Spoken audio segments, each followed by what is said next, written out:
is the story of ex-New Orleans Kingpin slash gangster, Telly Hankton. Telly was a real stepper who had the streets in fear. He is the living example of I'm a boss, plus I'm my own shooter. He was a Central City Kingpin from Josephine Street. He ran a multi-million-dollar drug empire that was very violent, dating back to 1996. The feds say he made close to $43 million during his time as Kingpin. In January 2004, a turf war broke out between Hankton's organization and the rival gang ran by Brian Bouchard. Numerous bodies were dropped over that time span. One time, two members of the rival gang would shoot and kill Hankton's cousin, George Cub Hankton, while Telly was with him on December 17, 2007.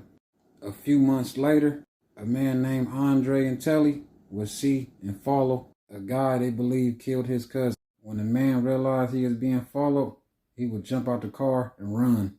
This is when Telly would chase him down. Before Telly could catch the man, Andre would hit him with the car. This is when Telly stood over the man and shot him 10 times. This was all caught on camera by a store. The owner of the store provided the evidence to police. About a year later, Telly would hire a known killer by the name of Walter Porter. Telly needed Porter to find and kill the other man involved in his cousin Cup's murder. But since Porter didn't know what the other dude looked like, Telly decided to go with him.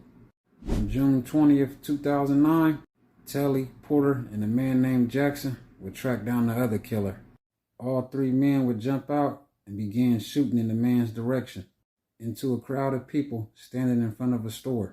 Telly shot the man in his leg, while Porter would unload 2 different guns into the man's face and body. The man was shot over 50 times and died.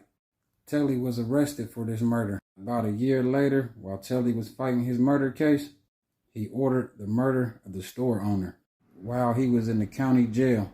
In October 2010, one of Telly's soldiers would shoot and kill the store owner. The store owner was shot over 17 times. And about a year after that, Walter Porter would kill the store owner's brother, just in case the brother decided to talk to police. On June 19, 2014, the feds would charge the Hankton organization with RICO. 2 years later, they was found guilty after 70 witnesses testified. Telly Hankton was sentenced to life in prison, but he doing his time in the state while everybody else went to the feds.